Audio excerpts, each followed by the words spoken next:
And we are live. Welcome, Quest 2 community. How's everybody doing tonight? We are coming live on our Thursday night live chats. We are glad to be doing this.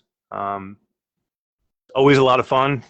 This is probably let's say it's probably our 6th or 7th week, right, Nick? Doing? Yeah, I think we're going on number 6 here now. So we've been hitting these up every week now, and it's been going pretty good. But we got something special for everybody tonight. Yeah, we do. Yeah, we do. Always a lot of fun. And so yeah, it's good to see everybody. We've been doing these live chats. Basically, it started just me, and then we went to me and Nick, and then we got some of the other mods in there. And then last week we had a content creator from Virtual Strangers, Roots on, which was amazing. We had great conversation, and now we're going to be kind of jumping into something new for us, which is we're going to be doing an interview with a member of the development team for Carbon Studios. So we're super excited to do that. But let me first say hey to Nick. Nick, how you doing? I'm doing pretty good tonight. Not quite as chilly as you are with the hoodie on there. I love the new hoodie you got going. Yeah, I guess nice. You're sporting the new Oculus Quest 2 community jersey, or the hoodie. I mean, so yeah, we will. These are beautiful. I'm gonna send some. I'm gonna send some to everybody. I'm so proud of them. Yeah, I'm like a proud papa with my new merchandise. I want to send it. I want to send it to everybody. But well, yeah, everybody will be able to get them. So yeah. These are gonna be. It has our logo on it. It says Q2C, and we're gonna have on the back of some of them actually are gonna have a cool thing that's gonna says VR gamer, or do you even game VR gamer? So it's gonna be a neat little thing we're gonna do, and we'll have them available in the group. Yeah. So we've got a couple people in now. Krista's here. Krista is one of our moderators. Just joined us last week as a brand new moderator. Hello, welcome, Krista.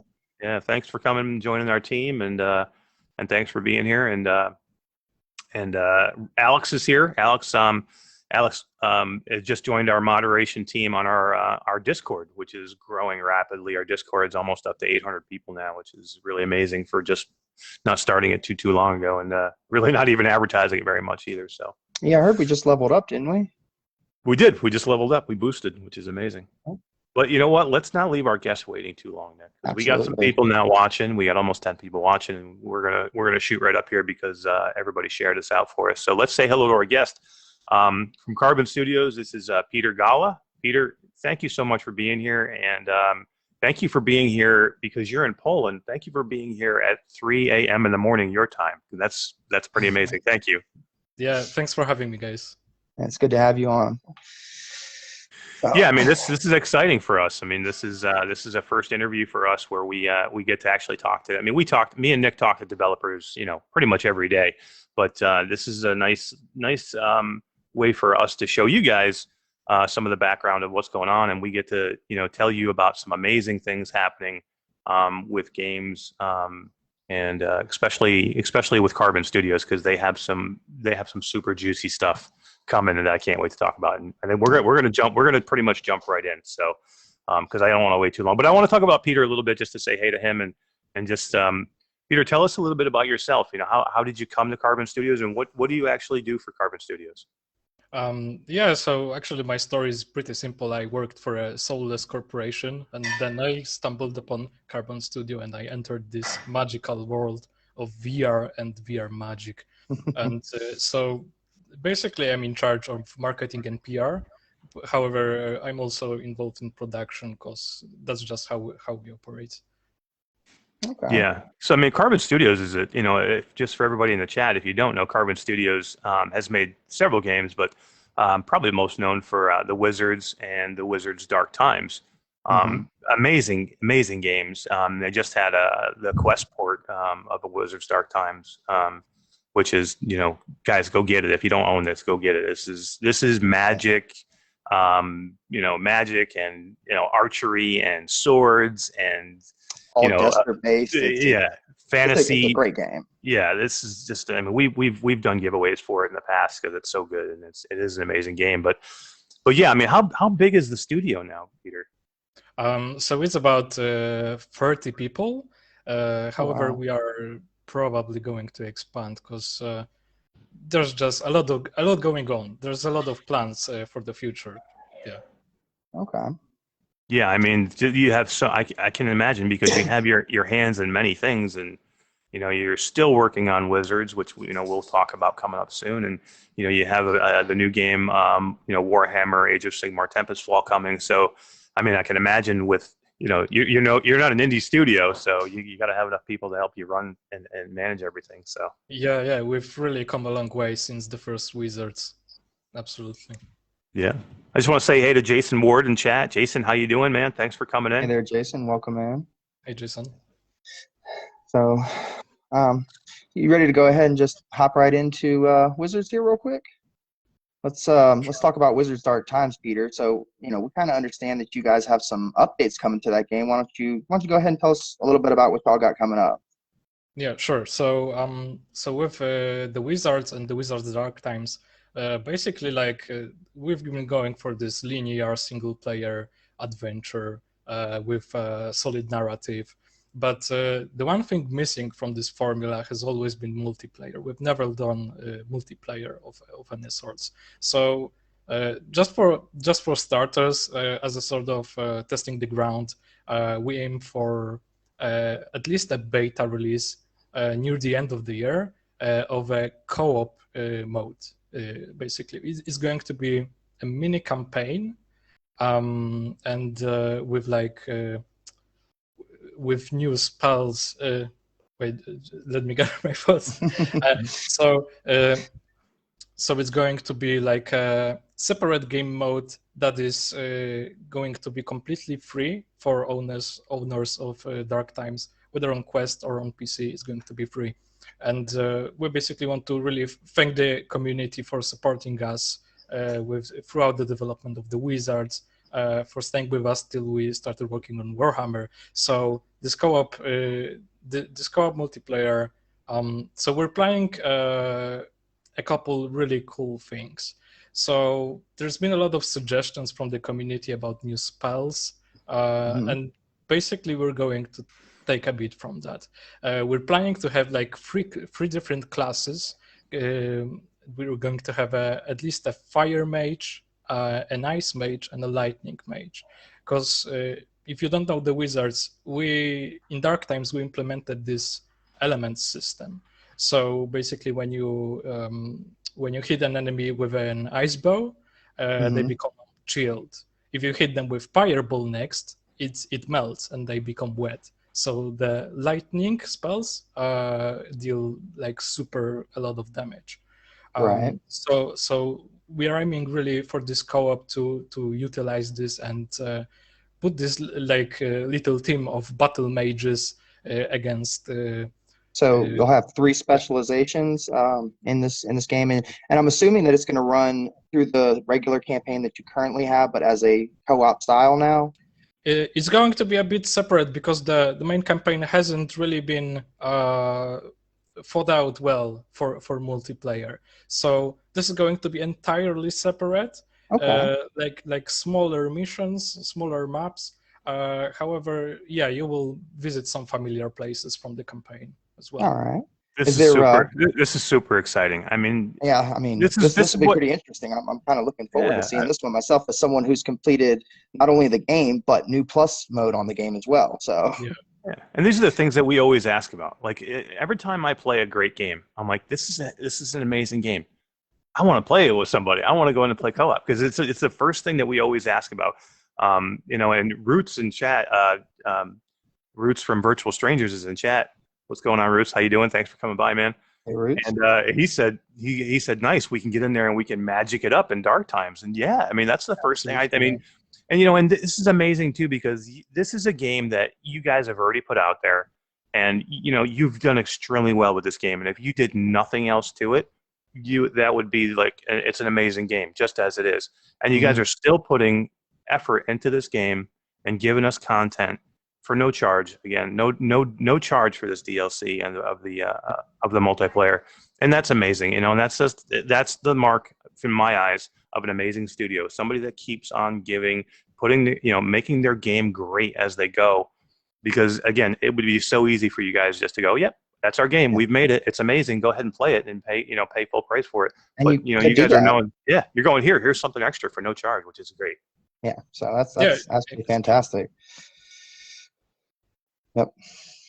So obviously, as Eric said, it sounds like there's not going to be a price increase with this DLC, or is that how it's going to come? Is it DLC, or are you going to just add an update and people will just install it? And it's just going to be a free update for everyone. Okay.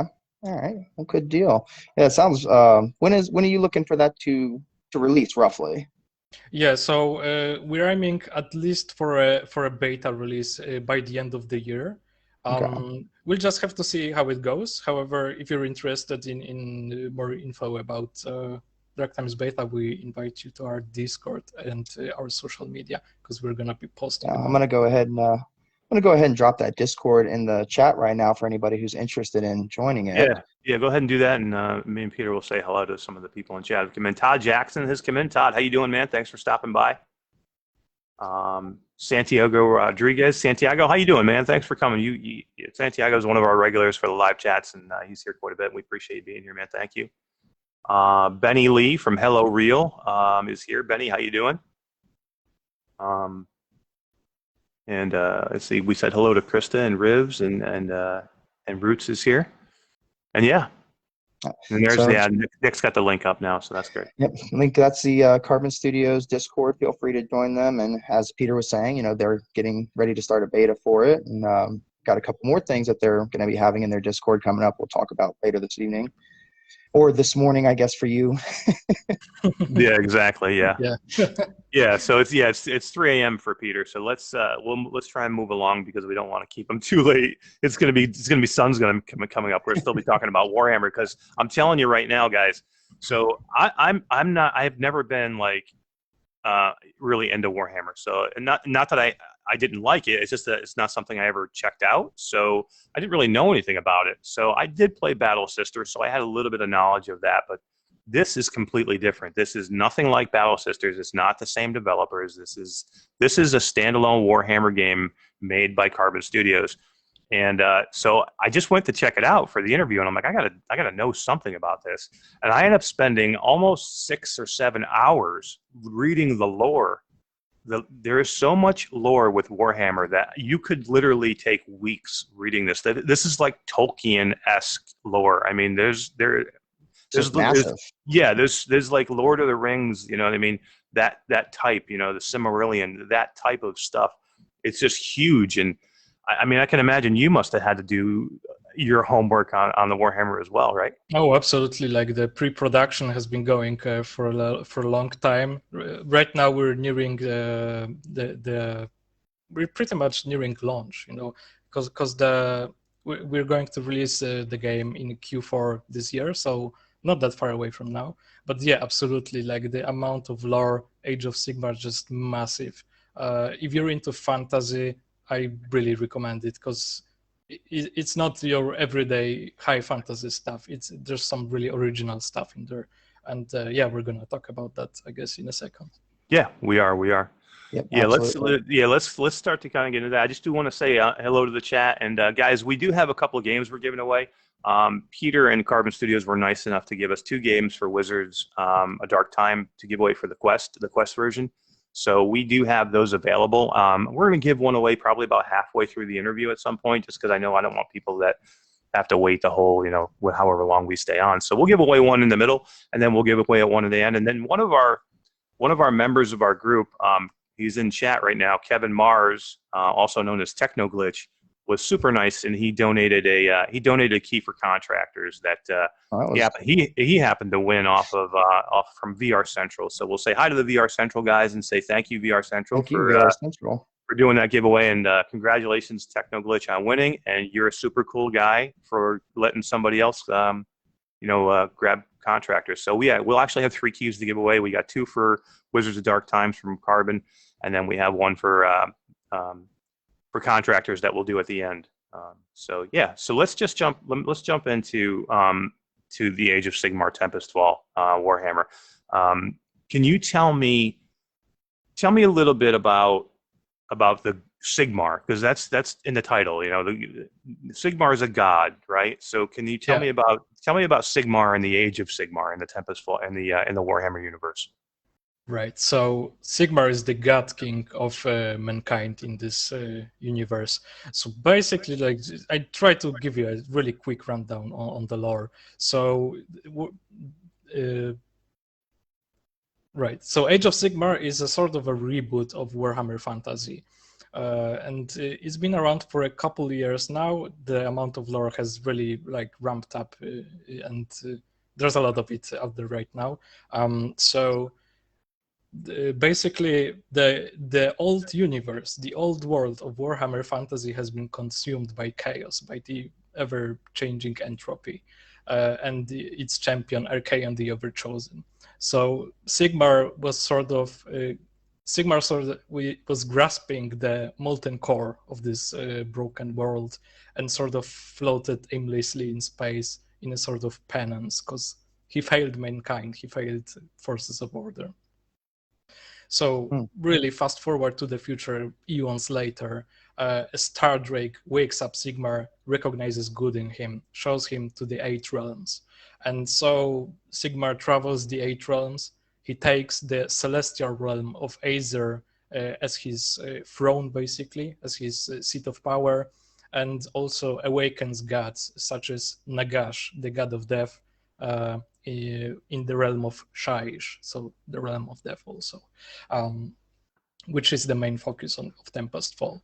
So after awakening these gods, there was really an era of prosperity, and the Grand Alliance of Order was formed. So Sigmar was aware that chaos will follow him wherever he goes. So this happened eventually. Archaon the Overchosen appeared out of the entropic, the realm of chaos, and started basically conquering the 8 realms. So Sigmar himself led mankind to battle, and it was a war of attrition, which the Grand Alliance of Order eventually lost. So with chaos ravaging the 8 realms and Sigmar having closed himself off in his celestial realm, he started basically. He realized that he himself cannot keep fighting chaos forever. He needs an army, and he needs them to be like really a deadly force that will shake up everything and defeat chaos once and for all. So he, from this broken core, from this molten core of this previous world, he forges these warriors from living metal. He takes the souls of warriors who have fallen fighting chaos. He takes the best of the best and basically reforges them in his celestial realm into these warriors of living metal, and imbues them with like arcane storm magic, and these are the Stormcast Eternals. So the good guys, yeah, and.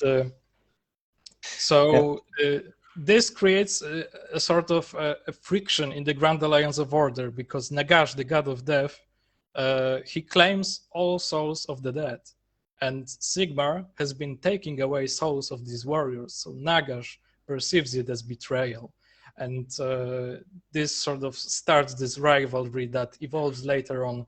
Right, because they were kind of allies at first, right? So when Sigmar came to the 8 realms, he started to awaken all these other gods with him. I think there was there 4 or 5 others, and Nagash being one of them. So they were actually partners. All the gods were partners together in fighting the chaos, right? Yeah, that's right. So like in the almost decisive battle, Nagash betrayed Sigmar. Basically, Nagash thought, when everyone's dead, I'm gonna raise the dead and I'm gonna kill chaos myself. And so he fails in that, and everything is lost. Like an age of chaos basically becomes reality. So then Sigmar seals himself off, creates the Stormcast Eternals, and in their first like thunderous descent, because the Stormcast Eternals descend in lightning, and basically, yeah. So once they descend for the first time, it's Age of Sigmar. Sigmar is back, and he's back to retake the 8 realms. Right. And so eternal war rages on from that point on. So fast forward to the future, really long time. So Nagash, the god of death, has created a black pyramid.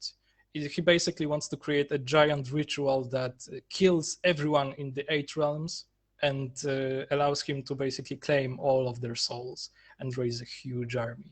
But the Ratmen, Skaven, have basically sabotaged this by knowing a whole sort of like tearing apart reality and appearing inside the pyramid, spoiling the ritual. Skaven was one of the chaos, right? Yeah, exactly. So Skaven spoil this, and magic goes haywire. Polarity is reversed. Instead of killing everyone in the 8 realms, all of the dead are risen from the graves. And Nagash says, no problem, just a small hiccup, and sends his armies of Night Hunt to all the 8 realms to claim the souls and basically take advantage of the situation that has emerged. So And that's I got a quick question for you, Peter. With all this lore that you're going into, how easy will it be to follow the story once you start picking up Warhammer and start playing Tempest Fall? It's extremely easy. Because there's quite a bit of lore, obviously. You do not need to know the lore to play the game. You will be like, don't worry about it. I'm just giving you a sort of a super quick rundown, and I'm just about done. Because this explosion of magic, that's the Necroquake, and that is where Tempest Fall begins. So we're going to be playing as Lord Arcanum Castor Stormscryer, and we are sent by Sigmar on a special mission. Basically, the souls of Stormcast Eternals have stopped returning to Aesir. They are no longer being reforged. Someone or something is stealing their souls, and we need to go down to the ground level and investigate the Okay. So when these elite warriors, these Stormcast elite, they go into battle, and when they perish in battle, basically, what Sigmar gave them was he gave them their ability for their souls to exit their physical bodies and then go back to Aesir, where they were created. Aesir, right? I'm pronouncing that right. Yeah. Yes. To where they were created. So basically, they can keep reforming, and that's one of the great things about these Stormcast Eternals, and that's why they're called Eternals, is because even when they die, their souls go back to Aesir, and they can be, cast again in a physical body, and then go back out and fight again. But here, something has happened. This is where Tempest Fall, I think, really starts, is because something has happened where the souls of these Stormcast that are perishing in battle are no longer traveling back to Aesir. So there's definitely something going on. And then now this faction of the Stormcast elite, right? The Lord Arcanum commander of this faction is going to go and investigate this. Am I correct with that? Yeah, you're exactly right. You're spot on. I've done my homework. I've done my homework. Yeah, I'm telling you, I read for probably 7 hours yesterday. It was because this stuff is like, once you get into it, it wraps you in, man. It's so good and so rich. It's so deep. I was talking to Roots from Virtual Strangers yesterday, and even this morning, just about how there's not enough VR games out there that are deep like this. And even though you don't need the lore of this game to play it, knowing it and being able to find it and see it makes the experience that much better for me, because I am looking for a deeper experience. And now when I go to play this game and I know this background, and for anybody who does want to get this game and they do want to know this background, you can go to Carbon Studios Warhammer website or Age of Sigmar website, and they have right now, I think there's nine blogs. Yep. 9 blogs that start from the beginning of what Peter was talking about, when Sigmar was cast into space, holding the molten core of his planet with him. And it starts from there, and it leads you all the way up until the Age of Sigmar. And it's just an amazing read, and I would suggest that anybody that's going to play this game, you don't have to, again, to play the game, but if you want to, go read this because it's so well done, and whoever wrote these blogs for you, I give him my my compliments because I was just entranced by the whole thing. I really was. Thank you very much. I was the author. Yeah. Oh, were you really? You wrote all that? Yeah. Yeah. Oh, I didn't even know that. I wrote all of there them. you go. Yeah. See? So I didn't really prep for the interview. I spent my share of time with Age of Sigmar. Age of Sigmar lore. Yeah. Well, you rock, man. You rock. That was awesome. For all that lore, Tempest Fall, as I understand, the word itself doesn't really come up too much in that. So can you tell us a little bit about Tempest Fall in this? Yeah, so actually it has a double meaning because as I mentioned, the Stormcast Eternals descend from the skies in lightning. So this is how we call it. We call it the Tempest Fall. But also there's a secret meaning. I don't want to spoil it because there's Tempest Fall in the game, and you're gonna find out what it is for yourself. Nice, Okay. I like it. Nice. Yeah, definitely. Don't give it all away. I want to be. I want to be surprised. I want to be surprised. Absolutely. All right. Well, can you? I've seen a lot of the trailers of the game. You know, the magic and everything. Can you tell us a little bit about the mechanics and the combat in Warhammer? Yeah, absolutely. So, as you probably know from the Wizards, we specialize in hand gesture magic. So we're taking this like a step forward with this in Tempest Fall. So we're going to have 3 iconic weapons of the Lord Arcanum. So we're going to have the Tempest Blade, which is a magic sword, basically, and an Nether Stave, so a really long, heavy staff, and the Storm Stave, which is like a one-handed wand. Okay. Yeah. So with these 3 weapons, you are going to have 3 motions required for different spells. So each weapon will have a slashing motion, like a horizontal slashing motion, an upwards raising motion, and also a forward thrusting motion. So all of these have different effects for each of the weapons, and also, yeah, you'll be able to upgrade these weapons. Nice. Upgrade these spells further until their like ultimate form, and yeah, you're going to feel like a powerhouse by the end of the game. At least that's the idea. I hear you saying that they're gestures for the weapons themselves. Is that gonna also be for summoning the weapons, or will you have them at your hips, over your back, or is that going to be the way you summon them, bring them out, just the gesture bases, or? So actually, the default mode for this will be like there's a menu.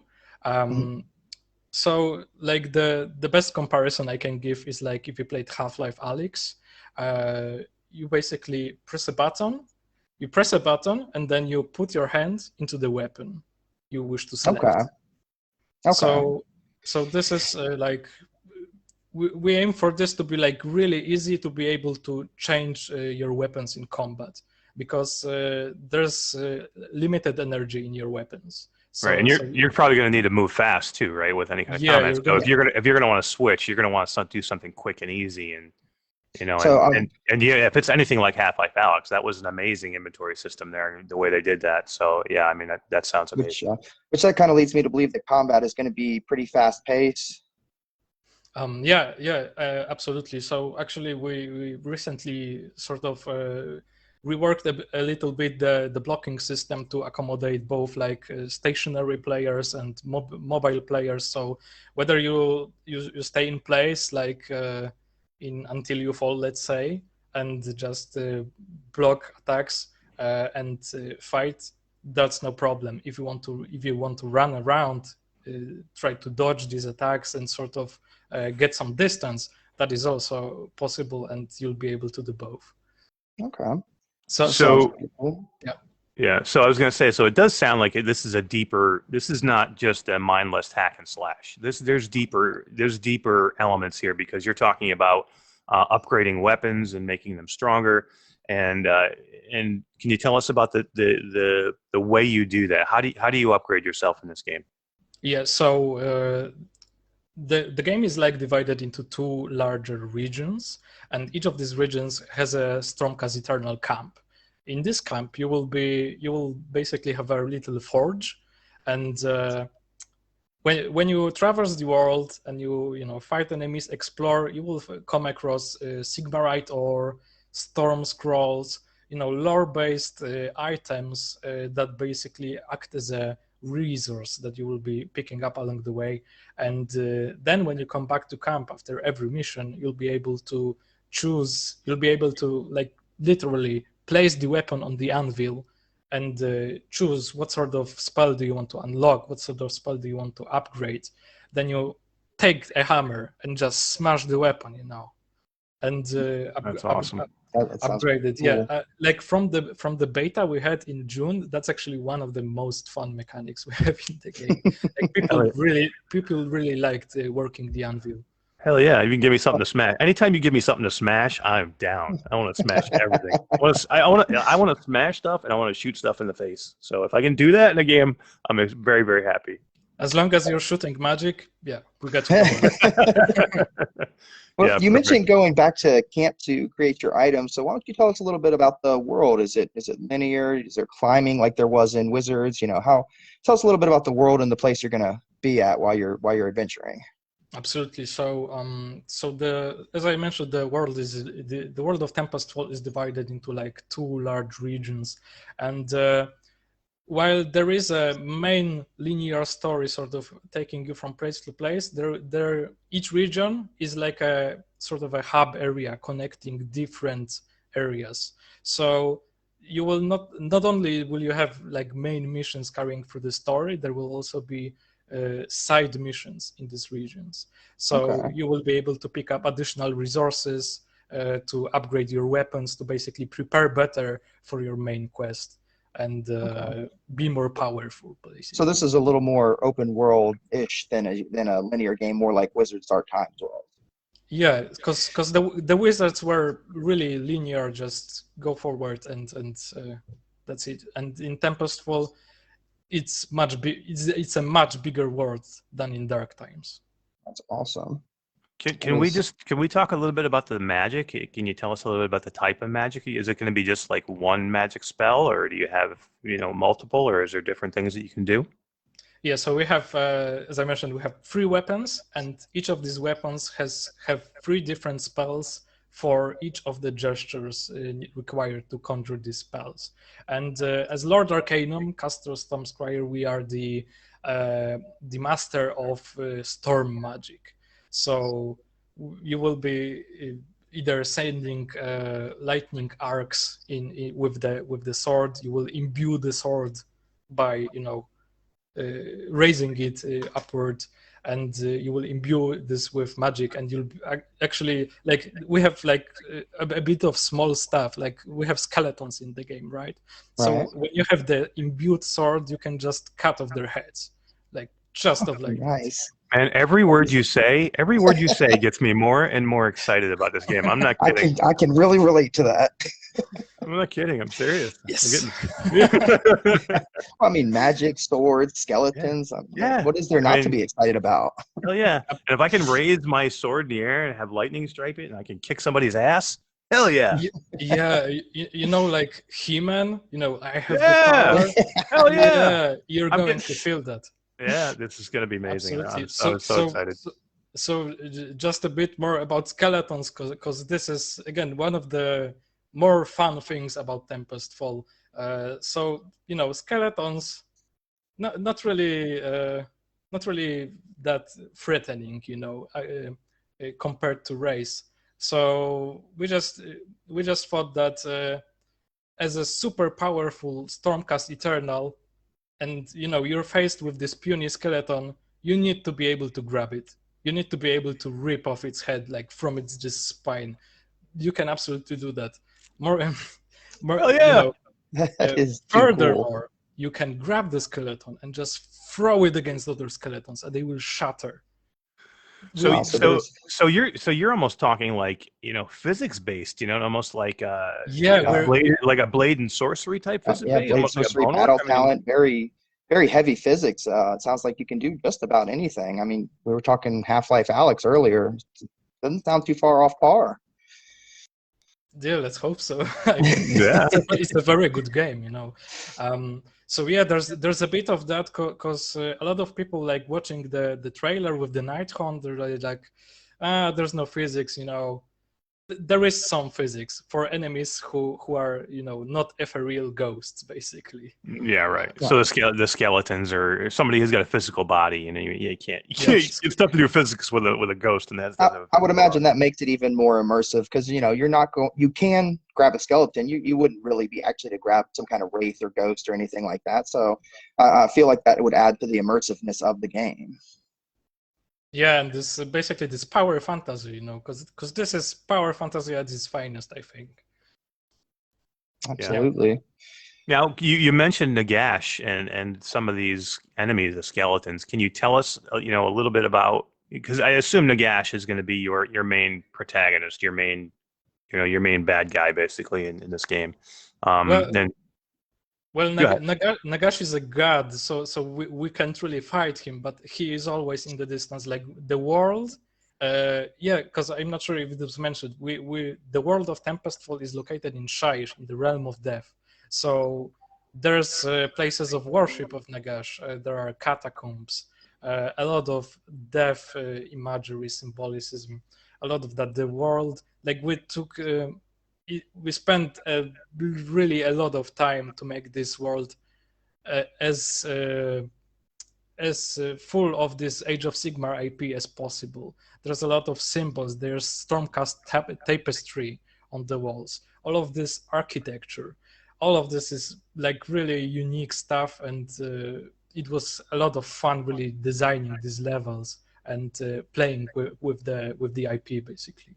Yeah, that was one of the things that I saw doing my research in this. I saw the amazing amount of artwork and the amazing amount of because this is basically, Warhammer is basically a table game where people had taken figurines and they intricately paint them, and there's these battle cats and battle whatever, they look like battle cats, and then there's these flying characters. There's like some of these Tempest Fall look like they have wings, and it's just amazing though the amount of artwork and lore and things that are in this. It really is beautiful. I saw so much artwork going through this, and these huge epic battles. These paintings and drawings of these huge epic battles of the forces coming together. And like I got such Lord of the Rings vibes from this. It was amazing. Well, I feel like Eric with his He-Man lightning sword will want to try and take on Nagash in the game. So I do. I'm going to kick his ass. I don't know. I'm not going to be able to, but I'm going to try anyway. Well, you will face a lot of his pawns. So yeah, Eric wants to go for gold on a lot of these. Absolutely. So Necroquake, we haven't really talked much about that, have we? The Necroquake. Yeah, so I just mentioned that in the beginning in the quick rundown of the lore. So the Necroquake is this blast of the necromantic magic that came from this spoiled ritual with Nagash's Black Pyramid. So instead of the point of this was to kill everyone in the 8 realms and allow Nagash to claim all of their souls, and because the Scave and the Ratmen sabotaged this by their presence, the magic went haywire, the polarity was reversed, like spells became spells that were like instant became like endless, and all the dead have risen from their graves across the 8 realms. And so right after that, Nagash sends out his Night Hunt, so this deadly wraiths all over the 8 realms, to claim all the souls of the ones of the living, basically, that are fighting the dead all over the place. Yeah. Okay. Nice. So nice. That's Necroquake for you. Yeah. And right after Necroquake, the action of Tempest Fall begins. Yeah. Okay. So it's like a cataclysmic event, basically, that kind of happens. That kind of starts leads off us right into the game. Okay. The table is flipped. Yeah. Guys, why don't we give away a key real quick? Right, it's a good spot. Let's Yeah. give away. Let's fantastic. we've got a key for Wizards Dark Times. Let's give it away. What do you want to do? What do you want to ask people? I don't know, Peter. You got any anything you want to maybe ask the chat that they might be interested in, and see how they might want to grab a key themselves?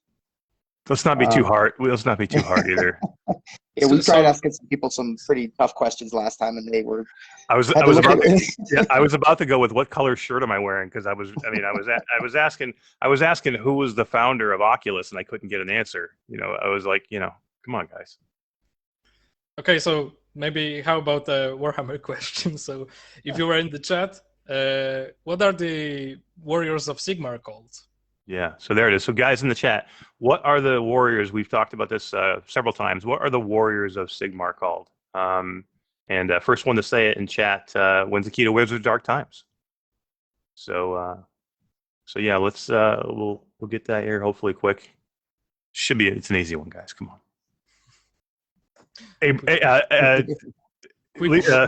Wes from Virtual Strangers says Abraham Oculus was the founder of Oculus. That's a good answer. That is a good answer. And let's see, we get Tempest Fall. No, not quite. Sorry. Pickle said Cult of Sigmar. Nope, but that's could be a cult. That's kind of like that. The Oompa Loompas, Todd Jackson says. Excellent answer. Oh my God! And Chris says Palmer Lucky. Yeah, it was Palmer Lucky from last week. Yes, good job. And James Bergen gives us the Oprah, because we're giving away, because you get a key and you get a key and you get a key. Primes. Kevin says the primes. This is a hard question. I know, guys. Ay. Chaos Warriors. I love the answers, guys. I really love the answers. They're getting pretty interesting. Yeah, really. I knew this was going to happen. I knew it. Yep. Larry Kirk says, no clue. I got no clue. I thought it's a really easy question. Yeah, I know, right? I know. Too specific for me. Javelin of Trident. Javelin or Trident? Oh my God. It's not the Smurfs. All right. The person to put the last name of the title in. The Age of Sigmar what? Wins the key. The Age of Sigmar. What's the rest of the title, please? The Age of Sigmar what? Santiago Rodriguez says Gandalf. Oh, Rivs looks like he got it. Rivs, you got it. Tempestfall. That's correct. Nice. I was just about. Again, I was going to ask what color hat is Nick wearing next, because I make these things too tough for people, I guess. Yeah, we might need to go with something a little bit easier for the last one. Yeah, next one's gonna be easy.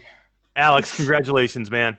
Congratulations, and I do have the keys, and thank you, Peter, again for your keys, for the 2 keys for Wizard Dark Times, and with that key, Alex, you will be getting the new content, which is multiplayer, which I'm so excited for.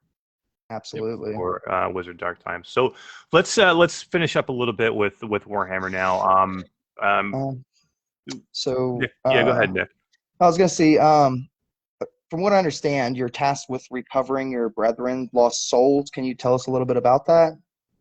Yeah, so as I mentioned, with Nagash sending the Nighthaunt to claim the souls of the dead, this is happening to Stormcast Eternals, who normally after death should be returned in flash of lightning back to Aesir, to the Celestial Realm, to be reforged and sent into battle again, but they have ceased doing so. So as Lord Arcanum, and we are going to be leading a small retinue of Stormcast Eternals, but we're going on a solo quest, basically a surgical precision kind of mission to basically discover who's behind this and thwart this plan and free the souls of your brethren. Okay. So Yeah, so basically, so you're just trying to something's going awry with the way the process, the way these, which Stormcast Eternals guys was the answer. That was the answer. Yep. Stormcast Yeah. Eternals are the name We would have even of taken Sigmar's Eternal. army. Yeah, right. I would have taken anything at that point. But yeah, yeah. So basically, the Stormcast Eternals, who normally reform, their souls go back to Azir, are not. That's not happening. So you're basically sent in. I assume by Sigmar, they're sent in, right, to find out Yep. why these things are happening. And kind of recover them. So okay. I did have a question here real quick outside of the game. Do you guys have any implementation on adding V-haptics, as they seem to be adding those to a lot of games these days? Is that something y'all are looking into adding into Warhammer? Yeah, absolutely. Like we are in contact not just with bHaptics, but with various producers of VR accessories. Like this enhances immersion, and we are all for it, basically. So while I'm not sure if we'll have like bHaptics support at launch, we are definitely including this in our plans. Okay. So It's always good to see. It's always good to Yeah. see devs adding new stuff after launch as well. We were just talking about that earlier, I think. So that's fantastic. Yeah, I mean, it just seems like this is just a huge project for you guys, and it's almost like a like a labor of love, where you guys have really put your time and effort into the whole history behind it. You've taken this IP, this huge IP that has a huge following of people, and you're really catering and nurturing this game along to make it something special. And that's why I'm so excited for it, because again, I've never been really into Warhammer myself, but I mean, everything about this now, I'm completely jazzed about, and I really can't wait to play it. From the backstory to the mechanics, and anytime you tell me that Carbon Studios is doing something with magic, that's magic. Yeah, that's magic in itself, because if you're looking for a game about magic, who better to do it than the developers of Wizard Dark Times? And it's just it's the perfect fit. Yeah, that's exactly how we got the opportunity to work on Warhammer Age of Sigmar. Basically, we are the wizards of VR, and Games Workshop, they recognize that, so they gave us this fantasy IP, and we're doing like the best thing we can, because it's, as you said, it's like our biggest project ever. It's our biggest chance ever to appear on the radar of VR players. We really want to get this right. And yeah, we've put a ton of work into it. And yeah, actually, we had to delay the launch of the game a bit to Q4 this year because we need to get this right. We need to polish this. We need players to really like it. Yeah. Yeah, and you know what? And I'm 100% by that. I mean, I'm looking forward to your game probably more as much or more than anybody else, but I would rather you delay the game and make sure it's 100% right. I would rather wait. And if you go back to Virtual Strangers, Wes and Roots from Virtual Strangers say this all the time, and I'm 100% behind it. We would rather wait on a game than wait on a patch. You know what I mean? Yeah, I would rather wait for you to make sure the game is right than for you to release a game that's not right and then have to wait for a patch to make it right. So congratulations to you guys for making the hard decision of waiting and making sure that the game is right when it comes out. But we've seen too many games come out and they're not quite finished. They need patches, and it wrecks them at the beginning. They've given a bad first impression. So, hats off to you guys for taking a little bit longer, making sure it's finished, polished, and whatever else you guys need to do to give us the best experience possible. Yeah, and Wes from Virtual Strangers says in chat, Carbon Studios continues to evolve, each game more complex and nuanced than the last. 100%. Hell yeah.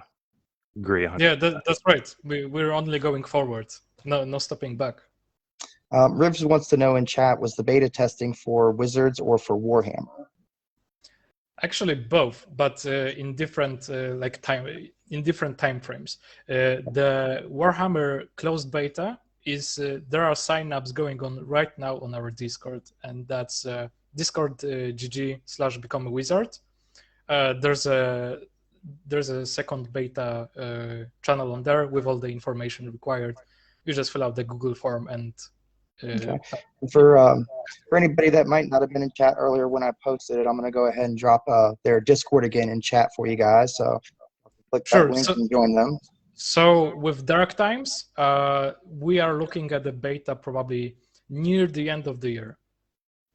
So more info on that will come like in a month. Go on their Discord to get all the latest. Yeah, absolutely. Yeah, absolutely. And stop back here too, because we're working very closely with Carbon to get as much information out for them as we can. Myself and Nick are in a lot of contact with Peter and his team, and we have a great relationship with Carbon Studios, and we continue to look forward to our future relationship with you guys. Yeah, hell yeah, they've been. Yeah, and so do we. As I mentioned, like it's an honor to be here and be able to talk about the game, because we really love the entire VR community, the Questers, the PC VR. This is so different from just PC, from consoles. There is like this there's very little toxicity, it's a very, very positive, very supportive, and atmosphere with everything, and that's what we need, Yeah, exactly. That's what the world needs, really. And that's exactly. And that's what we try to do with our Facebook group, with y'all's Discord, is connect that community together so that we can build upon it, and you guys can bring great games for us to play. Yeah. 100%, and that's what it's all about in the end, guys. Is having great games to play, and if we can bring some of the developers into our group to talk to our members, and if we can kind of bridge the gap between the two, that's really what we have been focusing on for almost since the beginning of the group, and we just wanted to say, Peter, thank you to you for being our first interview, and my first interview and Nick's first interview, and. Yep. And I know we were all nervous leading up to this, but I think it went really well. And really, again, even just talking to you now tonight, I am so excited for this game. I really am. I can't wait to play it. Not just that, but the new Wizards coming out too, or the update for that one. I mean, Warhammer Wizards, you guys are y'all keep pumping it out. We'll keep playing it and bringing the community to you guys. It's fantastic. Nick, I'm sorry. Go ahead, Peter. Yeah, go ahead, Peter. Oh, I just wanted to say we'll definitely do some co-op once it comes out. Yeah, absolutely. That would be awesome. That would be awesome. That's something I'm definitely looking forward to. I did want to find out real quick from you.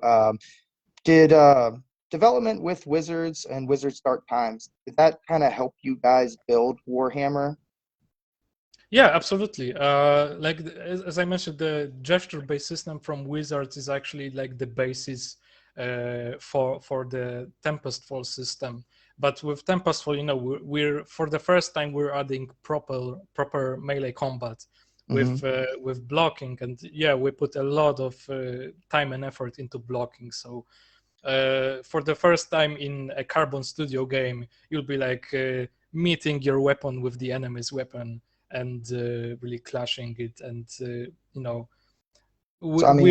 we've learned a ton from development of both the first Wizards and Dark Times. That's kind of what I was going to ask you is, anything that you guys learned that helped build, and make Warhammer an even better game, something faults or improvements or anything like that from Wizards or Dark Times that kind of led to changes that y'all made into Warhammer.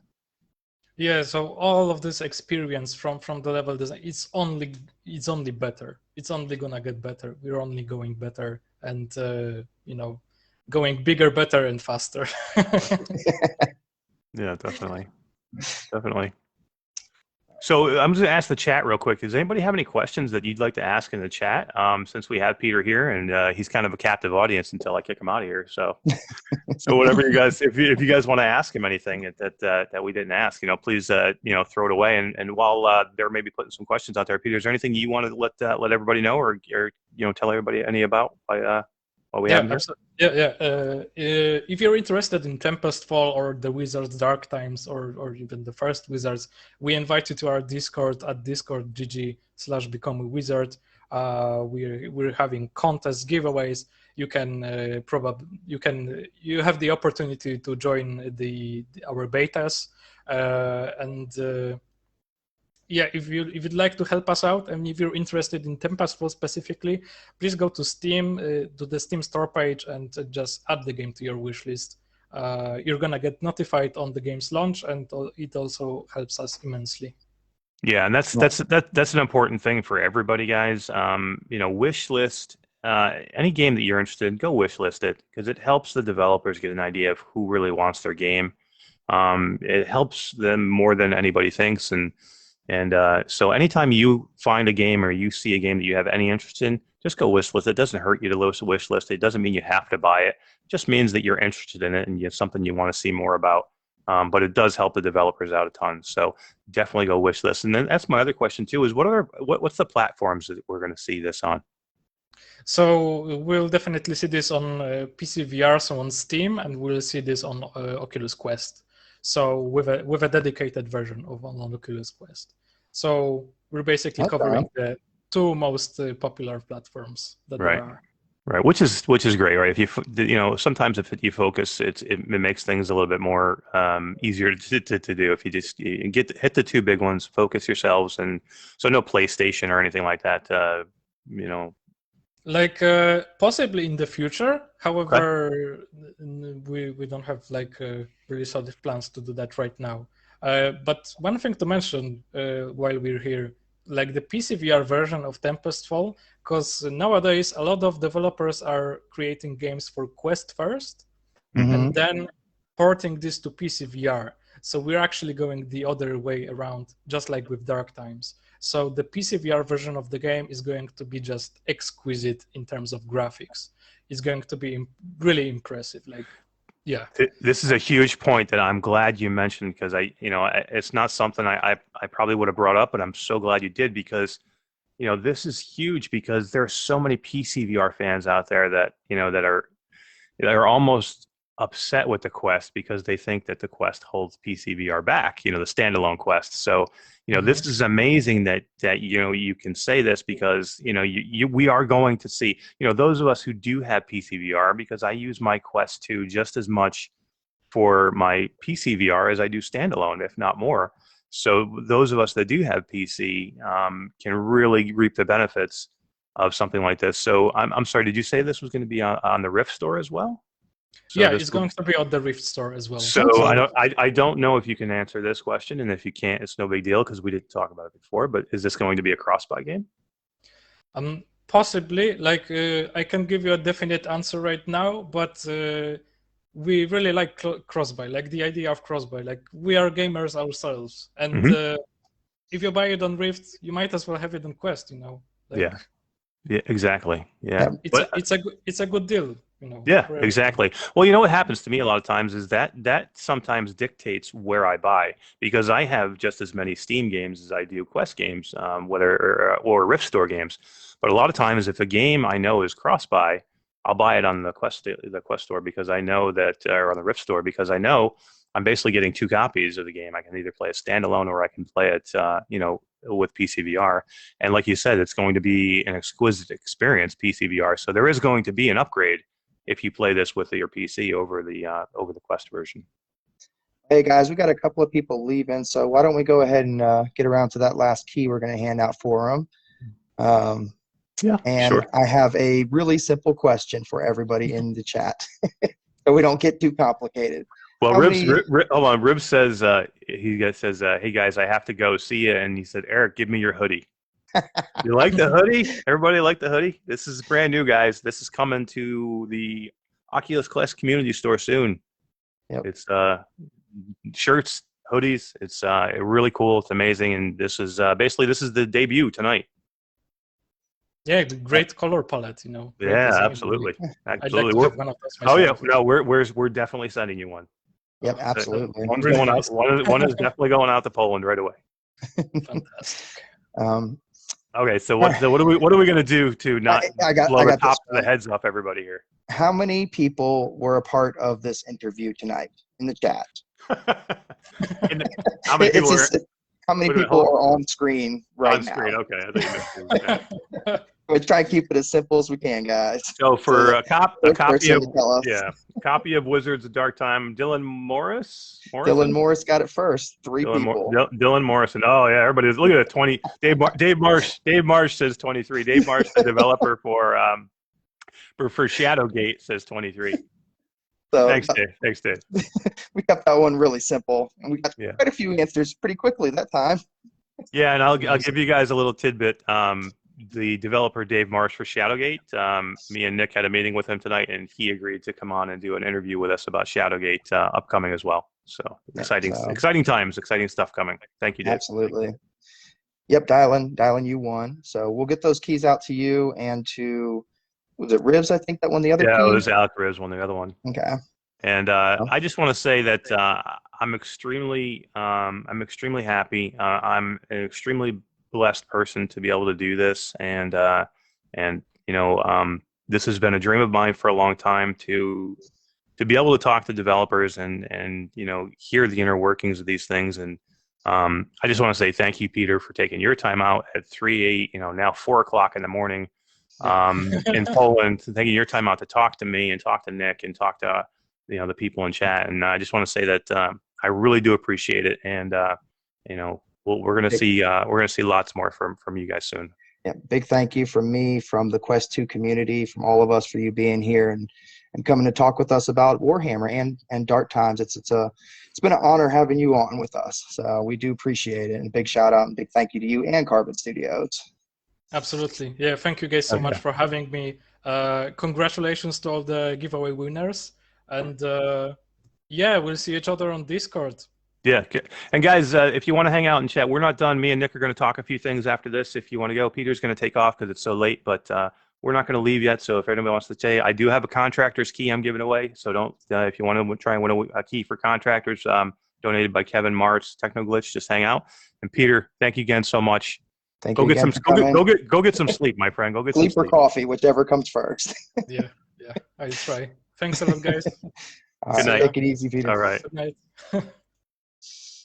That was amazing, man. That was great. You never know how these things are going to go, really. You know what I mean? Because we talk about, we think we're the smartest guys in the world, right? We sit there and we put all these questions down and we put them in order and we get everything set up and we're like, we got this, right? We're going to do this, and then it didn't do anything like that. And then we ask Peter a question like, "Hey, tell us about the lore," and boom, he pukes out all this information.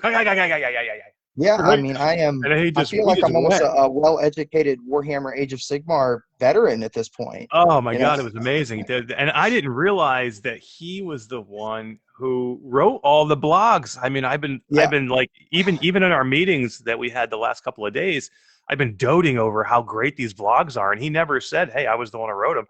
I'm like, these things are amazing, Yeah, you'd been educating me on it, telling me how in depth it was and everything, and then all of a sudden we find out tonight, well, there's your author.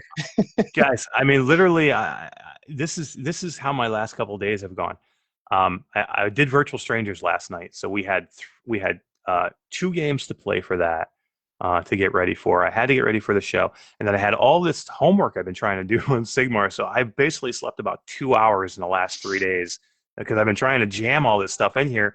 I didn't get done with Virtual Strangers last night until like 3:30 or so, and then I went and I watched Wes streamed Returnal, so I had to watch a little bit of that. I basically passed out at like 5 a.m. while he was still playing, but it was amazing. But I'm just telling you, the only reason I say all that is just because and that's what it was. It wasn't like I did this all because I think I needed to. I did this stuff because I fell in love with the lore behind this, and I was hooked in it. And it was like it was like reading Lord of the Rings for me all over again. And some of the stuff in here, and I want to know more. I mean, I'm already like thinking about, there's got to be books out there and stuff I can read. There's going to be so much. And James over here in chat says, "Who needs sleep?" I mean, when you're talking Warhammer, he's right. who needs sleep? There's too much to it to learn. Yeah. The world is so big in this Yeah. Warhammer, and I got to Yeah. tell you, I'm really pumped for this game coming out. I am very, very excited to play Warhammer when it does come out. Between the lightning, the swords. Dude, when he said you could put a story. sword in, when he said you could put a sword in the air and it's going to strike lightning like He-Man, I was freaking out, man. Yeah, that's pretty impressive. I mean, and even in the trailers, from what I've seen, what you can do, and he's talking about the physics, with the skeletons. That brought me back to Battle Talent, how you can cut off the arms and the heads, they'll stick in your sword, and you can then toss them out. I mean, what he's talking about is very impressive. My God, I can't wait, man. I can't wait. Yeah, Roots is right. He says, who needs sleep? He knows, man. He's been doing the same thing. And Wes says, welcome to the life of content creation, because Wes knows too. I mean, how many times have you fell asleep in your chair in front of your computer, doing your show notes, getting ready for a show, There's so many people in chat. Let's just say hi to everybody because we couldn't for a long time. Barabo is here. Barabo, one of our mods. Hey, Barabo. Santiago Rodriguez is still here. Looks like Chris is still with us. Yep. Techno Glitch is still here saying yawn. What are you yawning about? Oh, he said sleep is overrated. That's why. Chris thinks the same thing too. Sleep Dylan Morrison, thanks for being here, man, and congratulations that you won. And Root says, Eric, we still need to play It Takes Two. I need my boo, yo. Have you guys not finished that yet? No, man, this game is so long. Root says he needs. I'm Roots' boo in that game. we started streaming that game. He goes, just off the bat, just so I let you know, it's my stream. You're the girl. I'm like, all right, I'll be the girl. I was wondering who was who in that game because I was watching the two of you play it, and I'm like, okay, one's a girl, one's a boy. Right. Who picked who? Yeah, he told me. Yeah, that game is so long. I mean, I don't know how we're gonna finish it, but it's got to be 20 hours long because I think we're already probably 8 or 10 hours. Dave's still with us in chat. Sorry to interrupt you that, but we still got Dave here. He's waiting for my sweatshirt. Dave said he's waiting for a sweatshirt. Dave, I'm 100% sending you one, man. Absolutely.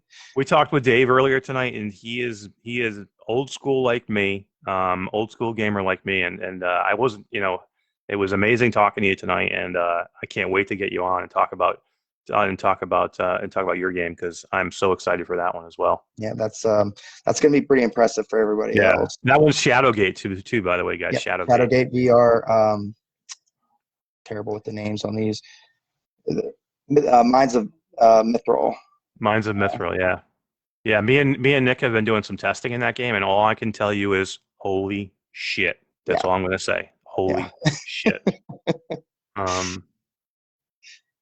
What else we got here? Minds of Mythrock. I'm sorry, I got that wrong. Mythrock.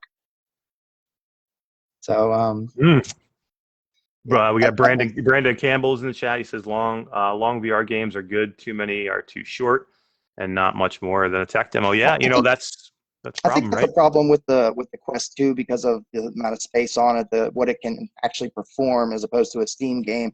It forces developers to create shorter games, which is something we were talking about earlier with Peter about how the Steam games are. Some of the content creators out there feel that the Quest is stealing from the Steam games almost.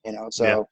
Yeah, and it was good. It was great to hear Peter say tonight, because I forgot to bring it up, was that this game is not a Quest port to the PC. These are being developed as two standalone different games. You have one team that's working on the Quest. You have a separate team that's working on the PC. So there is going to be no graphical downgrade on the PC version. So if you go to Steam or you go to the Rift store to buy this, you are getting an experience that is going to be upgraded. Now, you're still going to get everything you need to get in the Quest version. Trust me. You saw what they did with Wizard Dark Time on the Quest 2. They know how to make games. Yeah. So it's going to be fine. Trust me. How excited are you to getting into that co-op on Wizards Dark Times? Oh shit! As soon as he said, because I didn't until really a little while ago. I didn't know it meant co-op. I thought he meant multiplayer. Like there's going to be like multiplayer. When he said there was going to be missions with co-op, I'm like, me and Roots or me and Wets or me and you or me and Todd or you and Todd. We're all getting it. We're doing this, right? It almost sounds like almost standalone from the actual game itself. So. He said, you're going to recognize familiar elements from it, and certain parts of the maps you'll recognize, but up to 3 people. Come on, this is going to be great.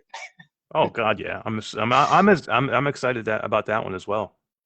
And you know what was great to hear? Like he couldn't give us a definitive answer on the cross buy, but how great is it to hear a developer and go, "Hey, we're gamers too. We know. Right. We don't you know what I mean? We don't want to not do cross buy." And I think there's a lot of times that Oculus ties their hands or sometimes on this stuff and But makes them do it.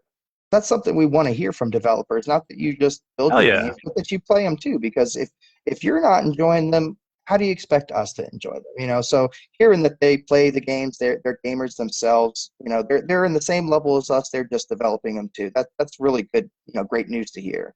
Yeah. Yeah, exactly. Yeah, I was so excited to hear that, man. I was so excited. Great, but yeah, just a great interview. Oh, Guys, absolutely. let's talk a little bit about what we had going on this week. I don't really have anything prepared in front of me to look, but let's just go off the top of my head. What do we have? Well, What's we, going on right now well, in the guys, Plus Two community? we still have Sariento giveaway going on. It's going to be running for probably one more day. I think we're going to finish that out tomorrow. Sirento. Yeah, I keep saying that Sirento. wrong. Sirento. With You gotta say it like you're Japanese. That's yeah, I know. And it's untethered because we're on the Quest 2 standalone. But great game. There's a pretty good review out there for y'all. let's It's let's really talk fun about game. let's talk about those devs. Let's talk about the Sirento devs Yeah. coming out with Hellsweeper. Yeah. So Mixed Realms is the name of the development studio for those guys. And Hellsweeper. yeah, me and Eric have both gotten the chance to check out Hellsweeper, and it's pretty intense. I'll say it again. Hellsweeper. Holy shit. Yeah, yeah. I mean, you go into hell, you go through wave after wave of minions, demons. I don't even know what you would call them. They're demons gruesome. for They're sure. ugly. Yeah. And they can easily kick your ass. Hell yeah. Hell yeah. And that's another gesture-based game actually, with the swords and the guns and the magic.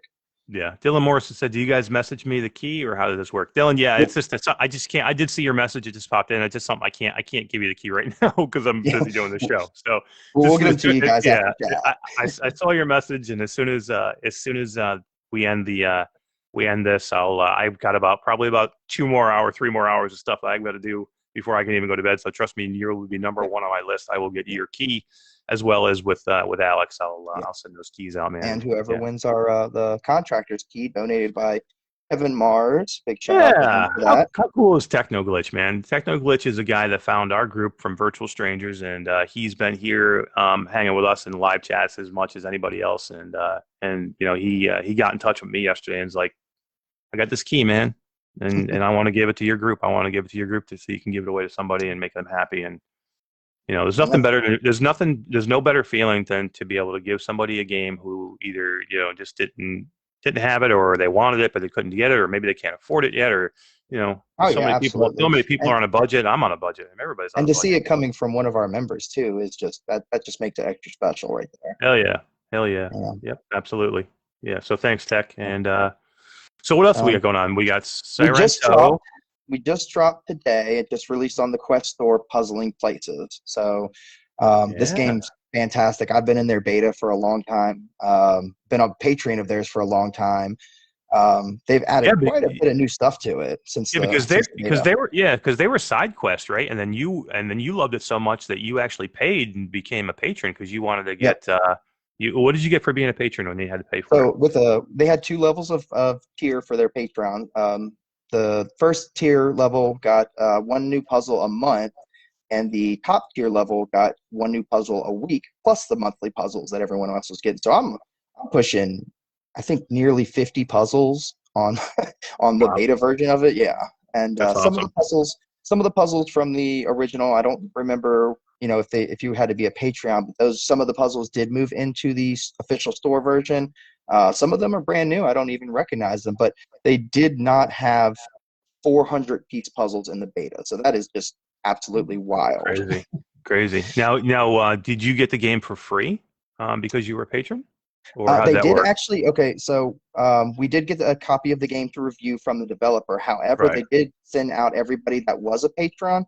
If you were, I don't know if it was the top tier or just any patron in general, but if you were one of their patron members, they were giving you a copy of the game for free. That's awesome. Yeah. Anybody that was been paying them, and you had to be a patron before a certain date. I forget what that date was. I'd have to look it up. But it was pretty nice of them to be able to offer that to their longtime patrons to get a copy of the game for free. Oh yeah, I'm laughing because I'm looking up here. Todd said a little while ago, you know who else is a hell sweeper? Yeah, we don't have that button. We don't have that button. We can't, Todd. We can't steal that. I keep telling you, it's It's copyrighted by copyrighted. Virtual Strangers. So if anybody wants to know where we get the who else wants to, you got to go over to Virtual Strangers, go to YouTube, go to Virtual Strangers, and join and hit and subscribe and hit the like button for Virtual Strangers, and You then you can will find their see Discord. you will see Roots hit the mom button all the time. You know who else likes to hit the mom button? Yeah, I can't do it. Copyrighted. You can't do it. Can't do it. One So more thing. One more thing we wanted Bearbo to. says Hell Sweeper. He's excited for Hell Sweeper too. Yeah, it's actually a really fun game. Steam only for the moment, as far as I understand it, but very intense, very very intense. I worked up a sweat playing that game actually. Yeah, for sure. Yeah, it's got a lot of aspects of Sirento. Just make sure I get that right for you. You gotta do it. Yeah, no, you really gotta do it like this. Sirento. Sirento. Okay, there we go. There you go. Something else we still got going on too, which it's getting close to the end of it here, is the 100,000 member giveaway. Anybody that hasn't signed up for it, make sure they get in there, go sign up, tell your friends, have them join the group and sign up. That doesn't have much longer left. It's almost over. So, next week is the last week for that. So we'll be ending that probably Thursday or Friday, I guess, next week, I think, something like that. And that'll be it. And then we'll cap it. And then me and Nick will take the arduous. And then what other mods want to help us, whether, Todd or Key. It's not like we have 100 keys to give away or something. You know what we should do? Here's what we should do. We should make the 3 newbies do the 100 Hand out all the keys? Yeah, we should make. I don't know if I could be that brutal to them. We should make the rookie moderators do it. Barabo, what do you think? Barabo, Krista, and Jasper. What do you guys think? You think you guys we should make you guys do the giveaway? On to 200,000. On to 200,000? Oh my God. Ooh, that's gonna be a lot of keys when we hit that number. Yeah, right. He's like, do it, 200,000. We may have to start collecting keys now for the 200,000. Well, if you guys want to get to 200,000, you're gonna have to invite your friends, family, hell, invite random strangers to the group. It don't matter. Send them on our way. Yeah. Now we have a great community. We have a great outreach of people that do this for us all the time. Not just for us, but for them too, because they're it's for all of us. And the more people that we have in the group, the better the group is for all of us. So it's not just it's not like you're doing this for us. But we appreciate it. We appreciate that people are talking to other people. I know Roots does it all the time. Roots is Roots talks to people all the time. He is a huge ambassador of VR, and I know he mentions our group quite a bit, especially if somebody's interested in the Quest or Quest 2. And speaking of mentioning our group in other places, I don't know if everybody saw it or not, but Walkabout Mini Golf page talked about our group on their page the other day. Really cool to see. Really great community they got over there. Join their Discord. I'd have to put you a link here, but they're a great community, and see us interacting with them and them posting about us. It's something special to see right there. Yeah. So Mighty Coconut put on their page the other day, and then they said, cheers to the great people over at the Oculus Quest 2 community doing a 100 key giveaway for their 100,000 members, and they said thank you for allowing us to be part of it. And it's not thanking us. We're thanking you for doing the donation of the keys and being so generous. But yeah, they're awesome people, and that was amazing. Got some great relationships with a number of different studios. So we do, but it takes a lot of work. You know what I mean? It's a lot of work because to have these relationships means you're talking multiple times a day with these people, and we all have lives and jobs, and when we wake up in the morning, myself and Nick, especially us, we wake up to, 20 voicemails or not voicemails, but 20 emails and, messages on Messenger and, Oh yeah. I mean, but most of these people are on the other side of the world. So we message them and they're asleep. And just like it was for Peter, it's 3 a.m. for him, Yeah, so, right. We're talking to people on the other side of the world. They're asleep when we're messaging them. We're asleep when they message us. So it's kind of it takes a lot to constantly keep up with everybody, but it's worth it. It's worthwhile. Yeah. I mean, we might complain to each other about it, but we still love it. Absolutely. Still love it. Absolutely. But what else we got? You know what we got going on? I want to tell everybody about. We have we're welcoming Hello Real into our sponsors. Hello Real has joined Kiwi Designs as one of our sponsors of the group. So now, Hello Real makes amazing pistol stocks for the touch controllers. They're weighted pistol stocks for the gun controllers. I'll show you guys right here. The Snow Fox and the Snow Fox Pro. Is that the Pro? This is the Looks like Pro. This is the Snow Fox in there. with the Pro slide. Yeah. So Yep. basically, there's a regular Snow Fox, which is just the basic Snow Fox. And then the Snow Fox with the Pro slide, which is the Pro slide, is this unit right here on top. And inside here, I don't know if you can see it in the camera. Oh, but yeah. You see those little dashes? Those are actually quarters inside there. So this chamber right here holds $3 worth of quarters. And it weights it, and it makes it heavy, and it feels like a gun. And your touch controller slides into this. And when you're playing this, it feels weight-wise. I mean, okay, it's probably not exactly the weight, of a pistol. No, but the weight being at the end of the barrel, the way it is, it actually helps with your accuracy slightly. So it does, and also you have something to aim that you're holding on to, so it gives you definitely a more of a point of control that when you're aiming, and they look amazing. And I see a lot of people all the time going, that doesn't make any sense. You can't see it in VR. Why do you care? And it's not about what I can see in VR. It's about what I feel in VR. I don't care about what I see on the outside of VR. What I care about is what I see inside the headset and what I feel inside the headset. And this brings me immersion. We all talk about we want to be immersed in VR. And, if I can get a little bit more immersion, if I can feel like I'm actually holding a gun and shooting it, that's what I want to do. You know what I mean? So, well, something like that too for games that you use dual pistols in them. When you have both of those grips on, the Snow Fox or the Snow Fox Pro, and you can see your guns in game, and say you were to put your guns against each other, well, you'll feel that on the outside, two guns touching each other, and it looks like that in the game. So it brings that immersion up to the next level. And something else that I don't know if Benny wanted us to mention or not, but you said you had quarters in there. He's also working on international coins as well, so that it's not just quarters in there. Yeah, so that's done actually. I talked Oh, to. He finished that already? Okay. He did finish it just recently. Yeah, so it is done. So I don't know exactly what monetization he has, but he has. I think he said Australian money was done, and I think it was English or there's a couple different countries that he has the money done with now, so it fits inside of the Pro slide. Because yes, there's many people. Larry in chat says in Texas you can always use another gun. Hell yeah! God bless Texas. God bless Texas. What else we got going on here? Yeah. So it's good to welcome Benny along with Kiwi as one of our partners because he makes quality products and he's got a good company there, and we're definitely glad to have him on board with us. Yeah, definitely for sure. And that's all we got going this week, right? That's all that's going on right now. That's all we got going until. What's coming up next week? Well, we do have something coming up, dropping tomorrow actually. So we're going to be dropping a promotion for contractors, as if we don't talk enough about it. Yeah. Contractors is coming up. Matter of fact, there was an event you guys were just able to get into last night. I had to work some, so I wasn't able to make it, but you guys were able to get in there and tell us about how that went last night. Yeah, that was awesome. We had our own server. We had a private server, and we had pretty much every mod in there except for you. Unfortunately, you had to work. Hey, real life always has to come first, right?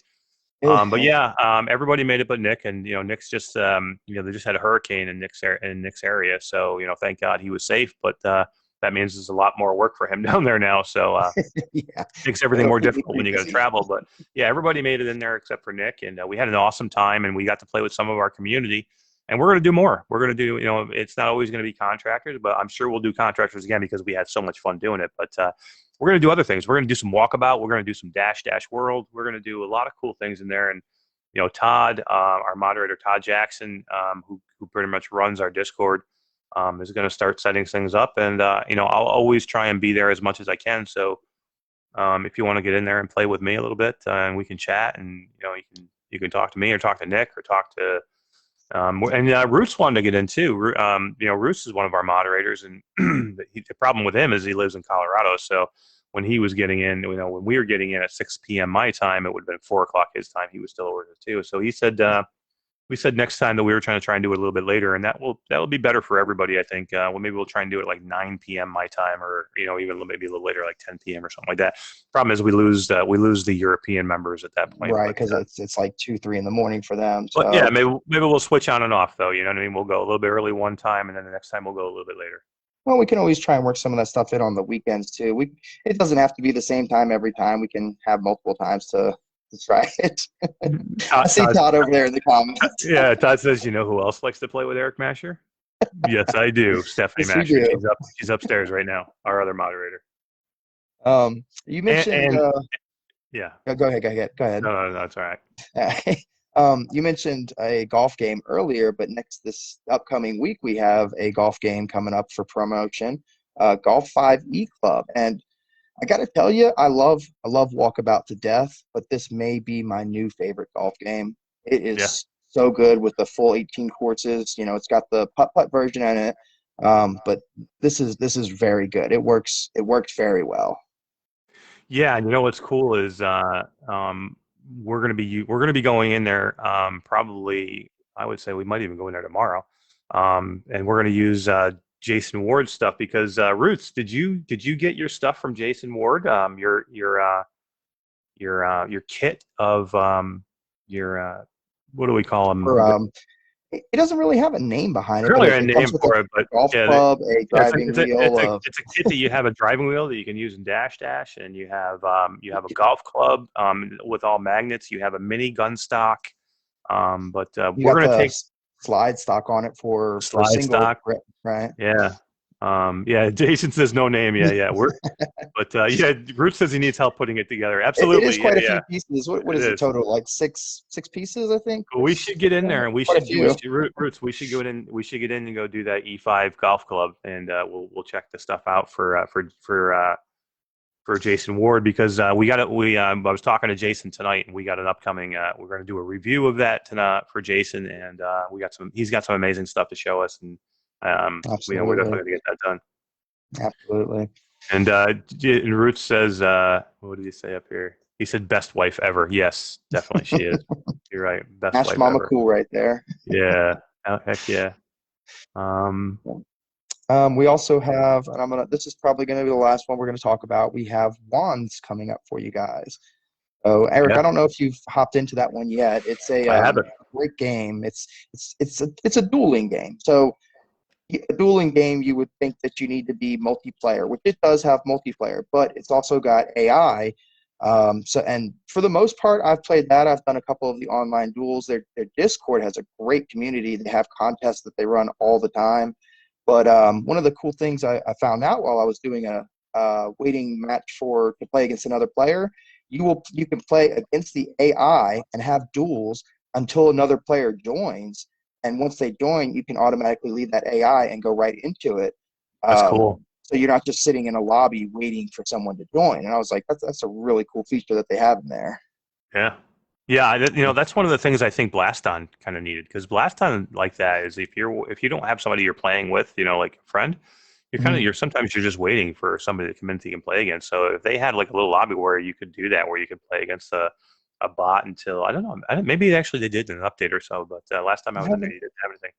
Yeah, I haven't checked. It's been a little while since I played Blaston, but yeah, I mean, you don't see that in a whole lot of games. A lot of games, they just put you in a lobby. You'll be, either a group of people or just a duel kind of thing, and you're just sitting there waiting.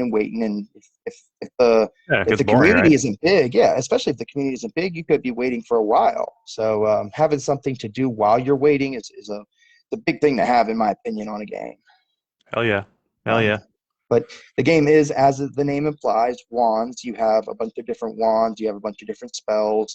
Did you see? And I don't mean to interrupt you, but did you see the Harry Potter experience thing that's on SideQuest? Is it SideQuest? It's a Quidditch game. Yeah, I don't know what the name. I think it's called Seeker VR. It looks freaking awesome, man. Yeah, it is. It looks like Quidditch. I mean, it looks good. I have not tried it out yet. I mean, how bad do we need Harry Potter in VR? I'm serious, man.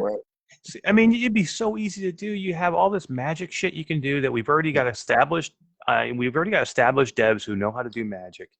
You got the flying with Quidditch. You got freaking dragons. You got Death Eaters. You got amazing environments. Can you imagine VR walking around the freaking Hogwarts castle or going to Diagon Alley and They're going to have it soon enough. We're going to be a full-on my Harry Potter. Yeah, my inner Harry Potter geek is coming out right now. I'm embarrassed, but I love it. Man, I love it. Yeah, I mean, this I haven't played this game, but I've seen the footage from it. I've seen the flying from it. It looks very clean, very, very polished. Yeah, Todd says Seeker VR, yeah. Yeah. Seeker Yeah, VR. I'm surprised that it's actually not on App Labs, but I wouldn't give it too much longer before it probably makes its way onto App Labs. We you know what we need to do? We need to get in touch with these people because we need to talk. We need to talk about it, and we need to do a review for the group, and so we can tell everybody about it. It is it a free game or is there a price tag behind it? I don't know. I haven't looked into it too much, so I don't know. All I saw was the trailer that looked amazing, and I want to play it. I want to play it. And if it's I haven't checked it out enough to know, but I'm wondering if it's multiplayer or if it's single player or how that runs. Yeah, I don't know that either. I don't know how much of it is other than just flying a broom, right? I mean, that's all I saw in the trailer was basically just flying around with a broom. So. Todd says that it is free. It is free. So, nice. Yeah. Nice. Yeah, we'll definitely have to check that one out then. Yeah, we should get a hold of them and talk to them and see. I would like to pick their brain a little bit and see if this is part of a larger thing that they're working on, or a lot of times these devs will just stick something out there for free, a part of a game that they might be working on, just to see what people think about it. You know what I mean? Oh yeah. That's the guy who had posted for Iron Rebellion in the group the other day. He kind of put that out there, looking for influencers, looking for testers, because he wants to see, is this a game worth developing? And go ahead.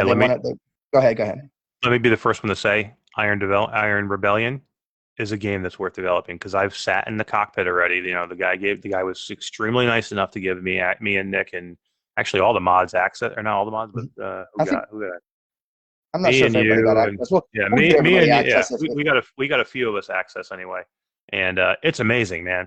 This is a game that's worth making, and it's probably the way the cockpit feels is the best cockpit that I've felt so far in a mech game. It's got so many buttons and everything. You can touch them, twist the buttons, flip them. However, it's very realistic. You know who else likes the way the cockpit feels? Here he comes. Where's Roots at? I know. He said he hit the button earlier. He said I hit the button. But devs put those games out because it's like you were saying, it's a part of a game, and they want to find out, is this something the community wants to see? Are they gonna, and if it is, then they're gonna keep working on it, and they're gonna put something out for us, a full-fledged finished game. But Evan asked if it's a mech game. Yes, it is a mech game. Yeah, it's a mech game, and it's a I don't know how much we can say about it. I don't want to say any more than I can say, but it's a bipedal mech game, very similar to Mech Warrior or Mobile Suit Gundam, type of thing. But but within VR, you're sitting in the freaking cockpit, man, and you're flipping switches, and you're pretty much everything in the cockpit is can be manipulated, and you can switch, you can do things. It makes you feel like you're really there. It brings it to that next level of immersion. Oh yeah. Guys, I mean, there's some amazing things coming. I mean, I hope that everybody realizes that this is an amazing time for the Quest, and unfortunately we can't even say half the things that we know are coming. But I can tell you this. I mean, just stay tuned, man, because we're very lucky, myself and Nick and some of the mods, to be able to get in on this stuff early. But it's like a curse because we want to shout it to the rafters. We want to tell everybody how great these things are, and we want to talk about how great all these developers are, and we just can't yet. You know what I mean? They're not ready to have all their. But they are coming. But they're coming, and I'm telling you guys, it's going to be amazing things are coming. Be excited. If you blink, you'll miss it. So, keep your eyes peeled. These guys, these developers, these studios, they're putting out stuff, and they're doing it at an alarming rate. VR has increased over the past year exponentially with the Quest 2 and the developers, stepping into it. So it's a good time right now to be in VR. It's a great time to be in VR. Kevin Mark says, "Screw that! I want to know now." He's not having it, bro. You got to get on the inside, man. Kevin was like, "What? You delayed after the fall? That's it. I'm not playing it now. I don't want to play it anymore." That's what he said. He's like, screw it. I don't want to play it anymore. You delayed it. Well, if the delay is worth it, I will take it. I will 100% take it. But yeah, that's what it's like they did with Larcenauts. Larcenauts came out, and it's a great game, but it came out too soon. They weren't ready for it, and they were about it's not like they were far away. I mean, they fixed it. They fixed the game completely in 3 weeks or 4 weeks. I mean, less than a month, they had the game 100% fixed. So if they only had to wait was a few weeks, and they could have had a perfect game out there. First impressions are important, as they say, and Larcenauts' first impression, it really hurt the game, and they needed to wait that extra time. That's what Warhammer Carbon Studios is doing. That's what several of these other places are doing after the fall, and it's worth that wait. I'll stand behind that 100%. Definitely, yeah, definitely, guys. Let's give away a contractor's key. What do you think? Unless Nick, you got anything else you want to talk about real quick? I think that pretty much covers everything we've got coming up and what we got going on right now. So be sure to check out the announcement section, check out the pin section, and keep an eye open. Yeah, we can just say we got lots of stuff coming, guys. We have months of stuff already planned. I mean, this is not, this isn't we wake up in the morning and go, hey, what do we put in the group today? Trust me, we've myself and Todd and Key and and the new mods and Nick, we have this stuff planned. I mean, we got stuff planned on the road. So we're working on stuff today that we're going to do in November, in October. Try not to spoil you guys too much. Yeah, exactly. So what are we going to do, Nick? I don't know. It's going to have to be an easy question. I think we've come to the conclusion that we have to keep these things extremely easy. Let's say I got one here for you. What time did the first person that can answer this correctly gets a contractor's key? What time did our interview start tonight? Perfect. I like it. What time? So to win a key to contractors for the Quest version of contractors from Technoglitch, Kevin Mars. What time did we start this interview tonight? You can give us. Six, give us. You're gonna have to give us the time zone too. Oh yeah. But you did it again, Nick. You did it again. You can't do this. You got to give us the time zone, okay? Oh shit! It did not work. Well, I'll tell you what. Now we got to give out the first person. Now we got to give out 50 keys for contractors. All right. I'll tell you what. Dylon was actually the first person to answer, but he didn't quite get it right. He said 6 o'clock, which was what time did we actually start this tonight? Well, we started at 9 p.m. Eastern time. Did you say Dylon? 9 p.m. Dylan? Did I say Dylon? Dylan. You mean Dylan? You mean Dylan? Oh, it's getting late over here. You think Nick's a little punchy right now? He just gave out the worst question you could ever ask because we got people in 16 million different time zones, and he just called this. He just called this poor guy Dylon. Dylon. He's losing it, Todd. He's freaking losing it, dude. It's getting late. All right, let's give it to Dylan. Dylan was the first person to put an answer out there, guys. So it was. Was he the first person to put an answer out there? He was the first. He was the first person. We're gonna take your word for it. That's 6 o'clock your time is 9 p.m. Eastern time, and that Nick completely frigged this up on us. Yeah. What? Hey, you went with it now too. So I did. I let you walk me right into that one. Oh yeah, we walked through the door. No, wait, hold on. Dylan already won a key tonight. We can't do that. It did. Yep. Okay, that's right. Dylan, I'm sorry, Dylan. I can't give you 2 keys in the same night, man. Well, Santiago would have been the next one to have answered. Yeah. So I'm sorry, Santiago Rodriguez. We're gonna give you the key. Dylan, I'm sorry, I just can't do 2 keys. I forgot that you won key to Wizards of Dark Times. So he says, "Oh, I know, man. I'm sorry. That wouldn't be fair." Who won earlier? We got Alex. Yeah, Alex Ribs won, and he says that's okay. I'm a good sport. I appreciate it, Dylan, man. Thanks for being a good sport. But yeah, Alex Ribs won, and then Santiago Rodriguez won, and just PM me Santiago, and I'll get you your key. And, And, I already have Ribs, and Dylan already messaged me, so I already have him in there. So I'll give him the key as soon as the show is over. And what a way to end the show! Right. We have to come up with a better plan. We've got to we have got to do some kind of questionnaire. I'm gonna Google it or something. Yeah. Oh my God. Well, because this is just we completely screw. We completely keep screwing these things. We up. have such a hard time every time figuring out great questions because they're either too hard or they're too easy. Mm-hmm. We need to find that happy medium. Yeah. It's. I love it though. I love it. This is us, guys. This is us. This is the way this goes. We're not perfect, but we are us. Yeah. Well, we appreciate everybody coming out and watching the interview and listen to us do a little bit of after chat on it. And it was good having everybody out here and all the comments that we got and everything. And hope everybody learned a little bit about some Warhammer and is as pumped as we are for it to come out. Okay, Dylan, you didn't message me yet. Just message me, Dylan, for that. Just message me on just PM me on Messenger, and just there under Eric Masher. Just PM me, and you can click on my name and PM me. I'm not sure that Alex is still in chat. I think it's actually pretty late for him right now. So, yeah, no, I already have contact with Alex. So, okay, I can get him in, and so yeah, Santiago, just PM me, and then Dylan, PM me. And guys, this was an amazing night. I had so much fun. Absolutely, we're gonna do this again. We have a whole bunch of developers lined up. So thanks for everybody who stuck with us the whole time. We got some cool people coming up. We got the Arcaxer guy coming. Yep. We've got David March from Shadowgate coming. We've got at some point we have Anna Ribeiro coming. Who that's the one you're super excited for. Yeah, and Roots and West have actually requested to be with us for that one as well. Oh, okay.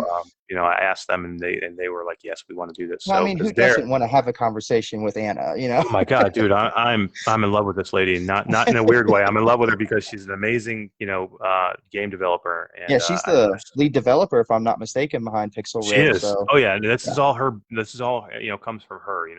From her mind. So yeah, I'm super excited about that one, and we have many more. We've probably got another 2 more that I can't even think off the top of my head. But you guys are awesome. Yeah. Thanks for being with us, and we'll see everybody next week. And peace, guys. Catch you guys later. All right.